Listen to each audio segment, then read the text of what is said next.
నమస్కారం సుఖీభవకు స్వాగతం. ఈ రోజు సుఖీభవలో కాలేయానికి కొవ్వు పడితే ప్రమాదమే, పరిమితంగా మద్యం మంచిదేనా, కూరగాయల్ని పచ్చిగా తినొచ్చా, గుండెకు యాంజియోప్లాస్టీ ఎప్పుడు, ఇంకా హెల్త్ టిప్. గాడి తప్పిన ఆహారపు అలవాట్లు కావచ్చు లేదా మద్యం కావచ్చు, కారణాలేవైనా కుటుంబ పెద్దలాంటి కాలేయం మీద కొవ్వు పొరలు పొరలుగా తిష్ట వేసుకుంటోంది. ఫలితంగా కాలేయం పనితీరు క్రమంగా మందగిస్తూ వస్తుంది. ఈ పరిణామం కాలేయానికి కాదు, మన ఆరోగ్యానికి కూడా ఏమంత మంచిది కాదు.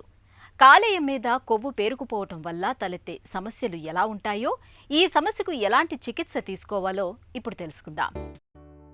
సాధారణంగా ఒంట్లో, గొంతు దగ్గర, పొట్టలో, చేతుల్లో, పిరుదుల్లో, తొడల్లో కొవ్వు పేరుకుపోవడం గురించి అందరికీ తెలిసిందే. అలాగే శరీరంలో కొన్ని అవయవాల్లో కూడా కొవ్వు పేరుకుంటుంది. ముఖ్యంగా కాలేయంలో కొవ్వు పేరుకుపోవడాన్ని ఫ్యాటీ లివర్ అంటాం. అవసరానికి మించి ఆహారం తీసుకున్నప్పుడు ఉపయోగించకుండా మిగిలిపోయిన శక్తినంతా శరీరం కొవ్వుగా మార్చేస్తుంది.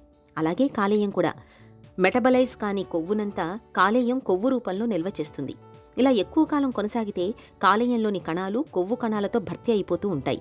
సాధారణంగా కాలేయం మొత్తం బరువులో 5-10% కొవ్వు ఉంటుంది. ఇలా పేరుకునే కొవ్వు 10% మించి పెరిగితే దాన్ని ఫ్యాటీ లివర్గా చెబుతారు. ఫ్యాటీ లివర్ అంటే లివర్లో కొవ్వు ఎక్కువ పేరుకుపోవటాన్ని ఫ్యాటీ లివర్ అంటారనమాట. ఇది చాలా కామన్ ప్రాబ్లం. ఫ్యాటీ లివర్ అనేది మామూలు జనాభాలో చూస్తే అట్లీస్ట్ 20% మందికి ఫ్యాటీ లివర్ ఉండే అవకాశం ఉంది. అది అలాగే ఇప్పుడు పిల్లల్లో కూడా ఒబిసిటీ రావటం వల్ల వాళ్ళలో కూడా ఫ్యాటీ లివర్ శాతం పెరుగుతుంది. వాళ్ళలో కూడా 10-15% ఫ్యాటీ లివర్ వస్తుంది అన్నట్లుగా ఉంది. ఈ ఫ్యాటీ లివర్ అంటే మామూలు లివర్లో ఎప్పుడూ కూడా కొంత కొవ్వు ఉంటుంది. అది మినిమల్ అంటే 5-10% ఉంటుంది. ఆ లెక్క అది 5-10% కంటే ఎక్కువ శాతం కొవ్వు లివర్లో పేరుకుపోతే దాన్ని ఫ్యాటీ లివర్ అంటారు అన్నమాట. అది ఏమవుతుందంటే మనం తీసుకునే ఆహారానికి దాన్ని స్పెండ్ చేయడానికి ఉంటుంది. ఒకవేళ మనం ఎక్కువ క్యాలరీస్ అవి తీసుకుంటే ఏమవుతుందంటే అది లివర్లో ఇది అవుతుంది అనమాట. మా గురువు గారు చెప్తుంటారు అనమాట, లివర్ అనేది శరీరానికి ఒక ఆడిటర్ లాంటిది.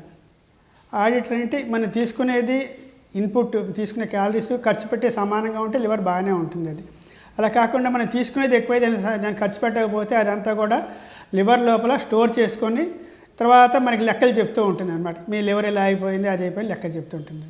So fatty liver means accumulation of the fat in the liver, దాన్ని ఫ్యాటీ లివర్ అంటారు. సాధారణంగా మద్యం ఎక్కువగా తీసుకునేవాళ్లు ఆహారాన్ని కూడా ఎక్కువగానే తింటుంటారు. దీంట్లో ఒంట్లోకి క్యాలరీలు వరదలా వచ్చి చేరతాయి. శరీరం అన్ని క్యాలరీలను వంటబట్టించుకోలేక కొవ్వుగా మార్చేస్తుంది. ఈ కొవ్వు కాలేయంలో పేరుకుపోతూ ఉంటుంది. రక్తంలో కొలెస్ట్రాల్ శాతం పెరిగినప్పుడు కూడా కాలేయంలో కొవ్వు పేరుకుంటూ ఉంటుంది. అలాగే మధుమేహాన్ని అదుపులో పెట్టుకోకపోతే లిపిడ్స్ అంటే కొవ్వులు శక్తిగా మారవు. దాంతో పెరిగిన కొవ్వు కాలేయానికి చేరుకుని నిల్వ ఉండిపోతుంది. స్థూలకాయుల్లో జీర్ణం కాలేని కొవ్వంతా కాలేయానికి చేరుకుంటుంది. ఫ్యాటీ లివర్ వ్యాధిలో లక్షణాలు పెద్దగా కనిపించవు. కొందరిలో అలసట, నీరసం కనిపిస్తాయి. శరీర బరువు పెరుగుతుంది. ఇక వ్యాధి ముదిరే కొద్దీ వాంతులు, తల తిరగడం, నీరసం, కాళ్ళు, పొట్టలో నీరు చేరటం లాంటి లక్షణాలతో పాటు కాలేయం ఉన్న ప్రాంతంలో నొప్పి ఉంటుంది. చివరి దశలో కామెర్లు కనిపిస్తాయి. ఈ ఫ్యాటీ లివర్ రావడానికి మెయిన్ కారణం ఇది ఒక విధంగా లైఫ్ స్టైల్ డిసీజ్ అని చెప్పుకోవచ్చు. అది ఫ్యాటీ ఫుడ్స్ తీసుకోవటం వల్ల, తర్వాత రెగ్యులర్ ఎక్సర్సైజ్ లేకపోవటం వల్ల, మన క్యాలరీ కన్సంప్షన్, మనం తీసుకున్న ఆహారాన్ని ఎక్కువ ఖర్చు పెట్టకపోవటం వల్ల, ఇవన్నీ కూడా ఈ మిగిలినటువంటి ఎక్సెసివ్ క్యాలరీస్ని కూడా లివర్లో ఫ్యాట్ రూపంలో జమ అయ్యి ఫ్యాటీ లివర్గా తయారవుతూ ఉంటాయి అన్నమాట. అది దట్ ఇస్ ఫ్యాటీ లివర్ అంటారు. ఈ ఫ్యాటీ లివర్లో స్టేజెస్ ఉంటాయి అన్నమాట. అది స్టేజెస్ అంటే ముందుగా కొంచెం లివర్ ఫ్యాట్ అయితే 5-10% అలా ఉన్నప్పుడు నార్మల్గానే ఉంటుంది. అది 10% దాటిన తర్వాత ఫ్యాటీ లివర్ వచ్చి లివర్ కొంచెం వాపులాగా వస్తుంది. లివర్ వాపు అంటే లివర్ లోపల కణాలు హెప్టోసైట్స్ అంటాం అనమాట. వాటి లోపల ఫ్యాట్ గ్లాబ్యూల్స్ కొంచెం అక్యుములేట్ అవుతూ ఉంటాయి అన్నమాట. అది దానివల్ల లివర్ కొద్దిగా వాపు వచ్చి పైకి తెలుస్తూ ఉంటుంది, కొంచెం సిమ్టమ్స్ తెలుస్తూ ఉంటాయి, డిస్కంఫర్ట్ లాగా తెలుస్తూ ఉంటుంది. ఫ్యాటీ లివర్ సిమ్టమ్స్ మామూలుగా ఎర్లీ స్టేజెస్లో అంత ఎక్కువగా సిమ్టమ్స్ ఏమీ ఉండవు. అది నెమ్మదిగా పెరుగుతున్న కొద్దీ, లివర్ ఇంక్రీజ్ అవుతున్న కొద్దీ ఫస్ట్లో ఆకలి లేకపోవటం, కొంచెం కుడివైపున పొట్ట కింద డిస్కంఫర్ట్ లాగా ఉండటం అనమాట. కొంచెం ఏదో ఉన్నట్లుగా డిస్కంఫర్ట్ ఫీల్ అవుతూ ఉంటారు అన్నమాట పేషెంట్స్. అది ఎర్లీ స్టేజెస్లో అలా ఉంటుంది. అది తర్వాత కనుక ఇంకా మనం నెగ్లెక్ట్ చేసుకుంటూ వెళ్తుంటే తర్వాత లెథర్జీ వచ్చేస్తుంది. లివర్ కనుక డ్యామేజ్ స్టార్ట్ అయినప్పుడు ఏ పని చేయడానికి ఆసక్తి లేకపోవటం, కొంచెం తిన్న వెంటనే ఆహారం ఎర్లీగా సెటైటీ తొందరగా తృప్తిపోయి ఇంకా తినలేకపోవటం, ఇలాంటివి వస్తుంటుంది. ఇంకా అప్పటికి ఇంకా నెగ్లెక్ట్ చేసుకుంటే లివర్ డ్యామేజ్ స్టార్ట్ అయ్యి పచ్చ కామెరలు రావడం తయారవుతుంటుంది. అది ఈ పచ్చ కామెరలు స్టేజ్ వచ్చిందంటే ఇంకా వెంటనే కొంచెం సిగ్నిఫికెంట్గా లివర్ డ్యామేజ్ అయినట్లుగా లెక్కగా ఉంటుంది అన్నమాట. కాలేయంలో కొవ్వు పేరుకుపోవటం అనేది ప్రధానంగా 3 దశల్లో ఉంటుంది. మొదటి దశలో కాలేయ కణాల మధ్య చాలా కొద్ది మొత్తంలో కొవ్వు పేరుకుంటుంది. రెండవ దశలో కొవ్వు శాతం పెరగడంతో పాటు కాలేయం కూడా కొద్దిగా దెబ్బతింటుంది. ఇక చివరి దశలో కొవ్వు కణాలు కాలేయాన్ని పూర్తిగా కప్పేస్తాయి. కాలేయం పూర్తిగా తన స్వరూపాన్ని కోల్పోయి సిమెంట్ ముద్దలాగా గట్టిపడిపోతుంది. కాలేయంలో కొవ్వు పేరుకుపోతున్న కొద్దీ పొట్టలో బరువుగా అనిపించడం, ఆకలి తగ్గిపోవడం, పొట్ట పైభాగంలో నొప్పిగా ఉండటం, కామెర్లు సోకటం, కాళ్లలో నీరు చేరటం వంటి లక్షణాలు కనిపిస్తుంటాయి. ఇక కాలేయంలో కొవ్వు ఎంత మొత్తంలో పేరుకుంది, ఫ్యాటీ లివర్ ఏ దశలో ఉందన్న విషయాన్ని ultrasound, abdomen scanning, liver function, liver biopsy పరీక్షల సాయంతో డాక్టర్లు నిర్ధారిస్తారు. ఫ్యాటీ లివర్ మొదటి 2 దశల్లోనే ఉందని నిర్ధారణ అయినప్పుడు ఆహార వ్యాయామాల్లో తగిన జాగ్రత్తలు తీసుకోవడం, అవసరమైతే మందులు వాడుకోవడం ద్వారా కాలేయంలో కొవ్వు సమస్యను చాలా వరకు తగ్గించుకోవచ్చు. కాలేయం 70% వరకు పాడైనా మందులతో బాగు చేసే అవకాశం ఉంటుంది. కాలేయం పూర్తిగా దెబ్బతినిపోయి సిమెంటు ముద్దలాగా గట్టిపడిపోయినప్పుడు తప్పనిసరిగా కాలేయాన్ని మార్పిడి చేయాల్సి ఉంటుంది. ఈ ఫ్యాటీ లివర్ అనేది it is basically A life style disease. దానికి ట్రీట్మెంట్ అనేది మెడిసిన్స్ కంటే ఎక్కువ కూడా లైఫ్ స్టైల్ చేంజెస్లోనే ఎక్కువ ఇది ఉంటుంది అన్నమాట. ఎక్కువ రెగ్యులర్ ఎక్సర్సైజ్ చేయటం, మితమైన ఆహారం తీసుకోవటం, ఈ ఫాస్ట్ ఫుడ్స్, ఆయిలీ ఫుడ్స్ ఇవన్నీ అవాయిడ్ చేయటం, బరువు పెరగకుండా చూసుకోవటం, వీటి వల్ల లైఫ్ స్టైల్ చేంజెస్ తోటి కంట్రోల్ చేసుకోవటం ఉంటుందన్నమాట. అదే కాకుండా ఫ్యాటీ లివర్ నుంచి ఒకసారి ఇది ఎల్ఆర్జీ హెపటైటిస్ స్టేజ్కి వెళ్ళినప్పుడు అప్పుడు ఇంకా మామూలుగా లివర్ కామెర్లకి ఇచ్చేటువంటి ట్రీట్మెంట్ ఇచ్చి కామెర్లు పెరగకుండా లివర్కి సపోర్ట్ ఇవ్వడం కోసం ట్రీట్మెంట్లు అవి జరుగుతూ ఉంటాయి అన్నమాట. బేసిక్గా fatty liver disease is life style disease. దీనికి ఫ్యాటీ లివర్ డిసీజ్ వచ్చిన వాళ్ళకి కార్డియక్ ప్రాబ్లమ్స్ వచ్చే అవకాశాలు కూడా ఎక్కువ ఉంటాయి అన్నమాట. అది సో వాళ్ళు ముందుగానే జాగ్రత్త పడి ఆ ఎర్లీ స్టేజెస్లో లైఫ్ స్టైల్ మార్చుకుంటే మిగతా కాంప్లికేషన్స్ రాకుండా ఉండే అవకాశం ఉంటుంది. ఈ ఫ్యాటీ లివర్ కన్ఫర్మ్ చేసుకోవడానికి మామూలుగా ఉండేటువంటి రొటీన్గా మనం చేసేటువంటి స్కాన్లో అల్ట్రాసౌండ్ స్కానింగ్ అని చేస్తాం అన్నమాట. ఈ అల్ట్రాసౌండ్ స్కానింగ్ ఏంటంటే లివర్లో ఫ్యాట్ గ్లాబ్యూల్స్ వచ్చినప్పుడు లివరు కొంచెం స్కాన్ అల్ట్రాసౌండ్ వేవ్స్ వెళ్ళినప్పుడు మామూలు ఉండాల్సిన దానికంటే బ్రైట్గా కనిపిస్తుంది అది. సో అల్ట్రాసౌండ్ స్కాన్లో ఫస్ట్గా రేడియాలజిస్ట్ చూస్తుంది, బ్రైట్ లివర్ కనిపించిందంటే అది ఫ్యాటీ లివర్ కింద చేస్తారనమాట. అది అలా కాకుండా మనం క్లినికల్గా చూసినప్పుడు కూడా మామూలు పేషెంట్ చూసి పరీక్షలు చేస్తున్నప్పుడు క్లినికల్గా ఎగ్జామినేషన్ చేస్తున్నప్పుడు లివర్ పాల్పేషన్ అనమాట, పొట్ట చేసినప్పుడు లివర్ ఎన్లార్జ్ అయింది అది తెలుస్తూ ఉంటుంది అనమాట. అది లివర్ ఎన్లార్జ్ అయినప్పుడు క్లినికల్గా తెలుస్తూ ఉంటుంది దానికి. అది సో అది ఒక విధంగా కన్ఫర్మ్ చేసుకుంటుంటాం అన్నమాట. నిజానికి ఫ్యాటీ లివర్ అనేది అంత ప్రమాదకరమైన వ్యాధేం కాదు. తొలి దశలో చికిత్స కూడా పెద్దగా అవసరం ఉండదు.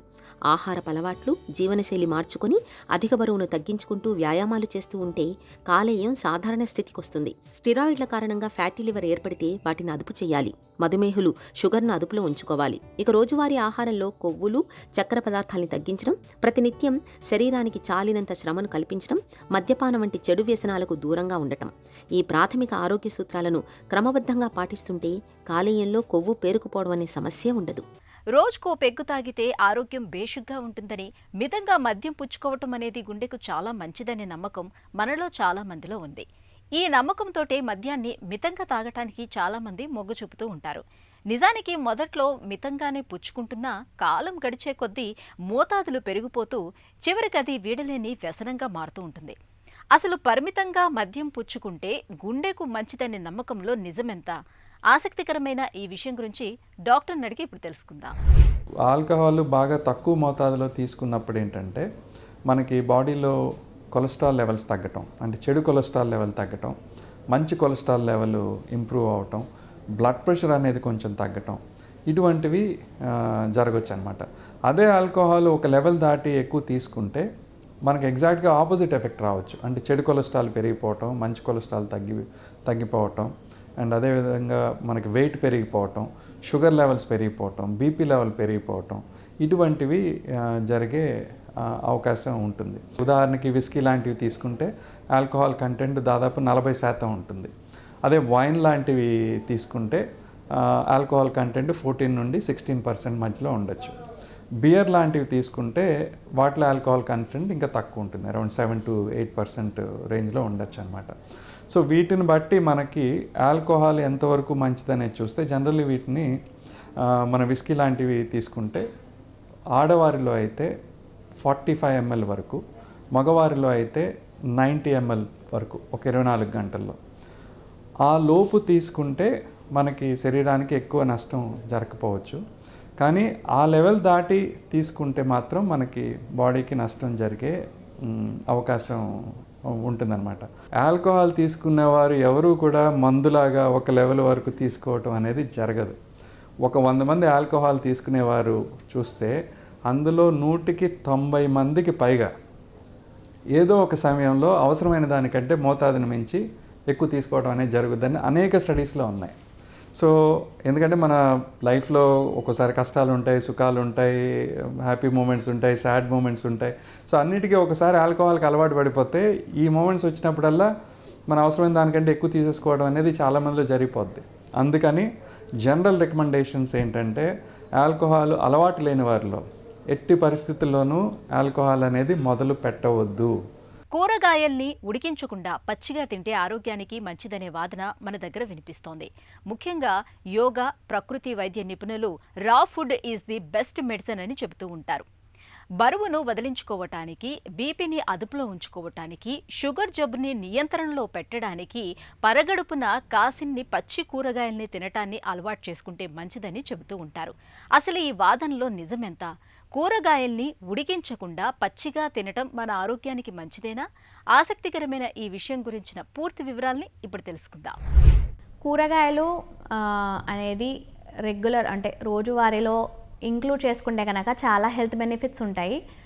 కూరగాయలు వచ్చేసి మనం కుక్ చేసి తీసుకోవచ్చు, ఈవెన్ రా ఫామ్లో కూడా మనం తీసుకోవచ్చు. బట్ ఈ మధ్యకాలంలో ఏంటంటే పెస్టిసైడ్స్ అనేవి ఎక్కువగా యాడ్ చేస్తున్నారు కాబట్టి ఎనీ వెజిటబుల్ మనము రా తీసుకోవాలనుకుంటే కనుక స్పెషల్లీ కొంచెం సాల్ట్ వాటర్లో కనుక సోక్ చేసి ఒక 15 to 20 minutes or half an hour వరకు సోక్ చేసుకొని తీసుకుంటే కనుక దానివల్ల ఆ పెస్టిసైడ్స్ వల్ల వచ్చే నష్టాలని మనం చాలా వరకు కాపాడుకోవచ్చు. ఎలా అంటే మనం ఎప్పుడైతే ఈ వెజిటబుల్ని సాల్ట్ వాటర్లో సోక్ చేస్తామో, వెజిటబుల్స్ కానివ్వండి, ఫ్రూట్స్ కానివ్వండి, చాలా వరకు పెస్టిసైడ్స్ అనేవి రిమూవ్ అయిపోతూ ఉంటాయి. ఎస్పెషలీ పైన స్కిన్ లేయర్ పైన ఏవైతే ఎస్పెషలీ క్యారెట్స్ కానివ్వండి, బీన్స్ కానివ్వండి, ఇలాంటి ఫుడ్స్లో ఎక్కువగా మనం చూస్తుంటాం. కాబట్టి అలాంటి పెస్టిసైడ్స్ని మనము చాలా వరకు తీసేసేయచ్చు సోడియం ఆర్ సాల్ట్ వాటర్లో సోక్ చేయడం వల్ల. సో ఎప్పుడైతే మనం సోక్ చేసి మళ్ళీ నార్మల్ వాటర్తో వాష్ చేసి రా వెజిటబుల్ ఆర్ సాలడ్ ఫామ్లో పచ్చి కూరగాయలు తీసుకుంటూ ఉంటామో మనకు మెయిన్ కూరగాయల్లో ఏంటంటే పీచు పదార్థం అనేది ఎక్కువగా ఉంటుంది, ప్లస్ విటమిన్లు, మినరల్లు ఉంటాయి. కాబట్టి కొన్ని వైటమిన్స్ అండ్ మినరల్స్ ఎలా అంటే కుకింగ్ మనం ఎప్పుడైతే హీట్ ట్రీట్మెంట్ ఇస్తామో చాలా డ్యామేజ్ అయిపోతూ ఉంటాయి. కాబట్టి కొంత శాతము మనము ఆ డ్యామేజ్ నుంచి కాపాడుకోవచ్చు.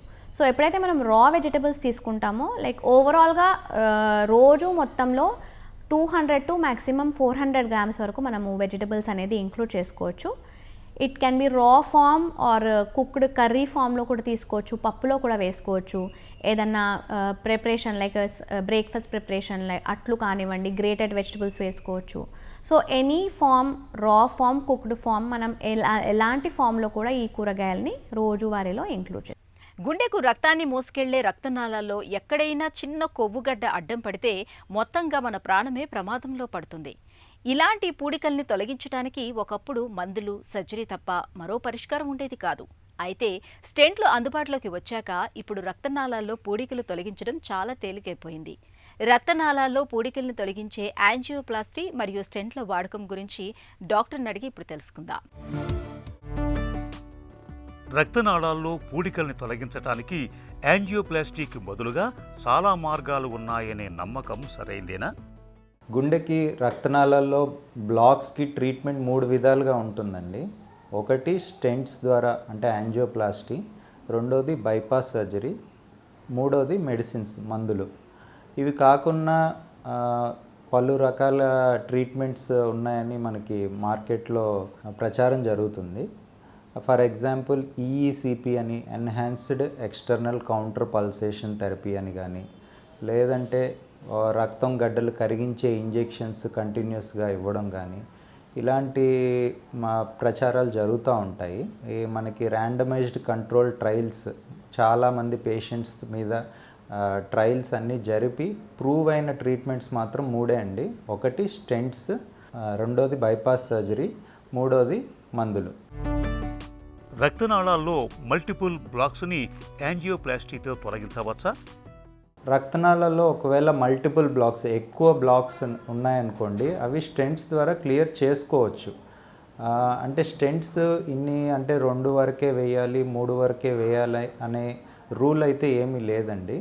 మనం స్టెంట్స్ వేసుకోవచ్చు, బట్ దాని తాలూకా కాంప్లికేషన్స్ని, అడ్వాంటేజెస్ని బ్యాలెన్స్ చేసుకొని డెసిషన్ తీసుకోవాలి. అది మనం యాంజియోగ్రామ్ చేసి ఆ బ్లాక్స్ ఎక్కడెక్కడ ఉన్నాయి, ఎంత పర్సెంట్ ఉన్నాయి, అది ఎంత కాంప్లికేటెడ్ బ్లాక్, మెయిన్ రక్తనాళంలో బ్లాక్సా లేదంటే చివరి రక్తనాళాల్లో బ్లాక్సా, ఈ ఫ్యాక్టర్స్ అన్నీ ఉంటాయండి. ఇవన్నీ ఫ్యాక్టర్స్ కార్డియాలజిస్ట్ ఆలోచించి సరైన అడ్వైజ్ ఇస్తారు.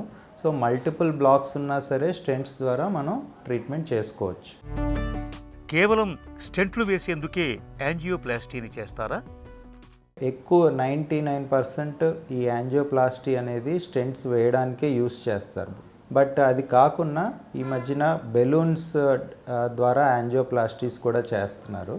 బెలూన్ యాంజియోప్లాస్టీ అంటే స్టెంట్ ఏం వేయరు, జస్ట్ బెలూన్తో ఆ బ్లాక్ అనేది క్లియర్ చేసేసి ఆ బెలూన్ పైన ఒక డ్రగ్ అనేది ఉంటుంది, మందు ఉంటుంది. ఆ మందు అనేది ఆ బ్లాక్ దగ్గర రిలీజ్ అవుతుంది. అవి కాకుండా కొన్ని అంటే స్టెంట్ వేయడానికి మనకి ఉపయోగపడే కొన్ని ప్రొసీజర్స్ కూడా ఉంటాయి. ఫర్ ఎగ్జాంపుల్, ఇప్పుడు కొన్ని రక్తనాళాల్లో బాగా కాల్షియం అనేది ఎక్కువగా చేరిపోతుంది. సో ఆ కాల్షియం తగ్గించడానికి కానీ, అలాగే కొన్నిసార్లు రక్తనాళాల్లో పొరలు చీలడం కానీ అలాంటి కాంప్లికేషన్స్ ఉండొచ్చు. అలాంటివి ఐడెంటిఫై చేయడానికి కానీ వీటికి కూడా మనం యాంజియోప్లాస్టీ చేసే ప్రొసీజరే ఫాలో అవుతాం. యాంజియోప్లాస్టీ చాలా బాధాకరంగా ఉంటుందా? యాంజియోప్లాస్టీ అనేది పెయిన్ఫుల్గా అస్సలు ఉండదండి. It is day care procedure యాక్చువల్గా చెప్పాలంటే. అంటే ఎటువంటి మత్తు ఇవ్వాల్సిన అవసరం కూడా ఉండదు. మనం చేతి దగ్గర కానీ తొడ దగ్గర నుంచి కానీ ఒక చిన్న సూది పెట్టి దాని నుంచి మనం ఒక వైర్ అనేది హార్ట్ దగ్గరికి పంపించి దాని ద్వారా చేస్తాము. ఈ సూది పెట్టే దగ్గర చిన్న మత్తు ఇంజెక్షన్ ఇచ్చేసి సూది పెడతాము. సో అక్కడ కూడా నొప్పి ఏముండదు. ఆ తర్వాత స్టెంట్స్ గుండె దగ్గరికి పంపించినప్పుడు కూడా మీకు ఎటువంటి నొప్పి కానీ బాధ కానీ ఉండదు. యాంజియోప్లాస్టీ అయ్యాక కోలుకోవటానికి చాలా కాలం పడుతుందా? యాంజియోప్లాస్టీ రికవరీ అనేది చాలా స్పీడ్గా ఉంటుందండి. ఎందుకంటే ఇది మేజర్ సర్జరీ ఏమీ కాదు. అది హార్ట్ని కానీ ఓపెన్ చేయడం కానీ చెస్ట్ను ఓపెన్ చేయడం కానీ అలాంటివి ఏవి చేయము. జస్ట్ చేతి నరం నుంచి కానీ తొడ నరం నుంచి కానీ సూది పెట్టి చేస్తాము. స్టెంట్ వేసిన నెక్స్ట్ డే నుంచే పేషెంట్స్ నడవడం కానీ మా పనులు కానీ ఏవైనా చేసుకోవచ్చు, ఎటువంటి కాంప్లికేషన్స్ లేకపోతే. యాంజియోప్లాస్టీ అనేది it is a safe procedure అండి, సురక్షితమైనది. తర్వాత రికవరీ కూడా చాలా స్పీడ్గానే ఉంటుంది. యాంజియోప్లాస్టీకి ముందు ఇచ్చే డై కారణంగా కిడ్నీలు దెబ్బతింటాయా? యాంజియోప్లాస్టీ చేసినప్పుడు బ్లాక్స్ ఐడెంటిఫై చేయడానికి కాంట్రాస్ట్ ఇంజెక్షన్ అనే డై యూస్ చేస్తామండి. ఈ కాంట్రాస్ట్ ఇంజెక్షన్ అనేది మనం ఇంజెక్ట్ చేశాక బ్లాక్స్ ఐడెంటిఫై అయ్యాక అది రక్తం ద్వారా చివరికి కిడ్నీల ద్వారా వెళ్ళి కిడ్నీ నుంచి ఫిల్టర్ అయ్యి బయటకు వచ్చేస్తుంది. ఈ కాంట్రాస్ట్ ఇంజెక్షన్ వల్ల కొంతమందికి కిడ్నీస్ కొంచెం దెబ్బతినే ఛాన్సెస్ ఉంటాయి, కానీ బట్ అది ఆల్రెడీ కిడ్నీ ఫంక్షనింగ్ అనేది తక్కువ ఉన్న వాళ్ళకే వచ్చే అవకాశం ఎక్కువ ఉంటుంది. అది రాకుండా కూడా మనం ప్రివెంటివ్గానే ముందుగానే కొన్ని రకాల ఇంజెక్షన్స్ కానీ ఐవీ ఫ్లూయిడ్స్ కానీ పెట్టుకొని ఆ ప్రాబ్లం రాకుండా మనం ప్రివెంట్ చేసుకోవచ్చు. యాంజియోప్లాస్టీ తర్వాత మందులు వాడాల్సిన అవసరం లేదా? యాంజియోప్లాస్టీ తర్వాత కూడా మందులు వాడాలి, తప్పనిసరిగా వాడాలి. మెయిన్గా రక్తం పలచబడే మాత్రలు, బ్లడ్ థిన్నర్ ట్యాబ్లెట్స్, ఇవి వాడాల్సి ఉంటుంది. ఇవి కాకుండా కొలెస్ట్రాల్ కరిగించే మాత్రలు కానీ, షుగర్ లెవెల్స్ కంట్రోల్ పెట్టుకునే మాత్రలు కానీ, బీపీ కంట్రోల్లో పెట్టుకునే మాత్రలు కానీ, హార్ట్ మీద డిమాండ్ కానీ తగ్గించే మాత్రలు కానీ ఇవన్నీ తప్పనిసరిగా వాడాల్సి ఉంటుంది. మొదట్లో కొంచెం ఎక్కువ మందులైనా అది మెల్లమెల్లగా మేము తగ్గించుకుంటూ వచ్చేస్తాము. ఎక్కువ శాతం మందికి 6 నెలలు పోయాక 1 or 2 ట్యాబ్లెట్సే ఉంటాయి. స్టెంట్ వేయించుకున్న తర్వాత మళ్ళీ బ్లాకులు రావనుకోవటం సరైందేనా? స్టెంట్స్ వేశాక ఆ స్టెంట్ వేసిన దగ్గర కూడా మళ్ళా బ్లాక్ వచ్చే ఛాన్సెస్ ఉంటాయి. ఇవి జరగకుండా ఉండడానికి మందులు ప్రిస్క్రైబ్ చేస్తాము. ఆ మందులు తప్పనిసరిగా వాడాలి. ఇవి కాకుండా లైఫ్ స్టైల్ మోడిఫికేషన్స్ అంటే మన జీవన శైలిలో మార్పులు ఏవి చెప్తామో అవన్నీ కూడా తప్పనిసరిగా పాటించాలి. మెయిన్గా ఆహారం కంట్రోల్లో పెట్టుకోవడం, ఎక్సర్సైజ్ చేయడం, కొలెస్ట్రాల్ లెవెల్స్ కంట్రోల్లో పెట్టుకోవడం, మన వెయిట్ అనేది కంట్రోల్లో పెట్టుకోవడం, నెక్స్ట్ ఎటువంటి స్ట్రెస్ కానీ అవి కూడా తగ్గించుకోవడం, ఇవన్నీ కూడా చేసుకోవాలి. ఇవన్నీ చేసుకుంటూ మాత్రలు కరెక్ట్గా వాడితే మళ్ళా బ్లాక్స్ వచ్చే ఛాన్సెస్ తక్కువగా ఉంటాయి. ఇవి ఏవి చేయకపోతే మళ్ళా బ్లాక్స్ వచ్చే ఛాన్సెస్ అయితే ఉంటాయి. రక్తనాళాల్లో బ్లాకులకు ఇవాళ స్టెంట్లు అనేవి చక్కటి పరిష్కారం. సర్జరీ చేయాల్సిన అవసరం లేకుండా కేవలం యాంజియోప్లాస్టీ సాయంతో స్టెంట్లను అమర్చడం ద్వారా చాలా వరకు రక్తనాళాల్లో పూడికల్ని తొలగించుకోవచ్చు. ఇక ఈరోజు కార్యక్రమాన్ని ముగించే ముందు ఒక చిన్న చిట్కా మీకోసం. చుండ్రుతో బాధపడుతున్నప్పుడు బియ్యం కడిగిన నీటిలో 1 చెంచాడు గ్రీన్ టీ పొడిని కలిపి కుదుళ్ల నుంచి చివర్ల వరకు బాగా పట్టించండి. అరగంట గడిచాక గాఢత తక్కువగా ఉండే షాంపూతో స్నానం చేయండి. గ్రీన్ టీలోని యాంటీ ఆక్సిడెంట్లు, యాంటీ ఇన్ఫ్లమేటరీ గుణాలు చుండ్రును పోగొట్టి కుదుళ్లకు బలాన్ని అందిస్తాయి.